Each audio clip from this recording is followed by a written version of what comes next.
যখন ফ্রেন্ডদের সাথে দূরে কোথাও ঘুরতে যেতে চাই, ফ্যামিলি থেকে পারমিশন দেয় না। অফিস আওয়ার শেষ হওয়ার পর যখন কাজ করতে হয় তখন নিজে খুব পরাধীন মনে হয়।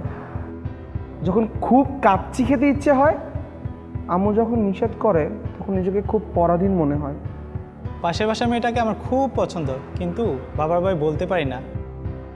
যখন আমার কোনো চাওয়া, কোনো ইচ্ছা আমি পূরণ করতে পারি না, তখন নিজেকে পরাধীন মনে হয়।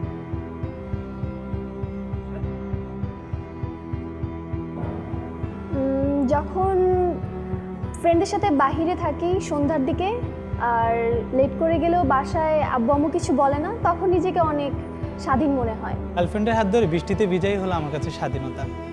আমার কাছে স্বাধীনতা মানে সমান সুযোগ। সবাই সমান সুযোগ পাবে এবং যোগ্যতা অনুসারে তাদের স্বপ্নগুলো পূরণ করতে পারবে। বৃহস্পতিবার সন্ধ্যায় নিজেকে খুব স্বাধীন মনে হয়।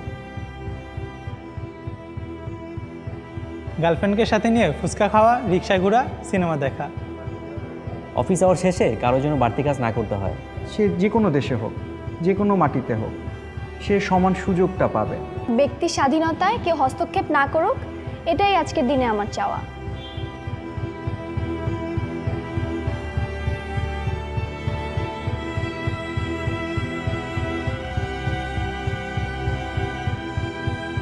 বিহারিরা যেখানে বাংলা কথা শুনছে, বিহারিরা বাঙালিরা কোনো মানুষ বলেই তারা গণ্য করে নাই। যদি বা তারা প্রতিবাদ করতে যায়, তাদের জীবন শেষ। আমরা ফসল ফলাইছি, এ ফসল পাকিস্তানিরা বুক করছে। আমাদের দেশের লোক ভাতের মার খাইতে হয়েছে, চাইল দোয়া পানি পর্যন্ত খাইছে লবণ দিয়া। এত দুঃখ কষ্ট আমরা ছিলাম স্বাধীনের আগে। একবেলা ভাত জুটতো অথবা জুটতো না, এমন কেন এমন হবে? সমস্ত মানুষ সমান সুবিধা ভোগ করবে। কোনো সমাজে বৈষম্য থাকবে না, এটা হলো বক্তৃতা স্বাধীনতা। মানুষের মধ্যে ঘুষ, দুর্নীতি এবং স্বজনপ্রীতি এগুলি থাকবে না। এইগুলি থেকে যদি আপনারা মুক্ত রাখতে পারেন দেশকে, ইনশাল্লাহ আপনারা স্বাধীনতার স্বাদ পাইবেন।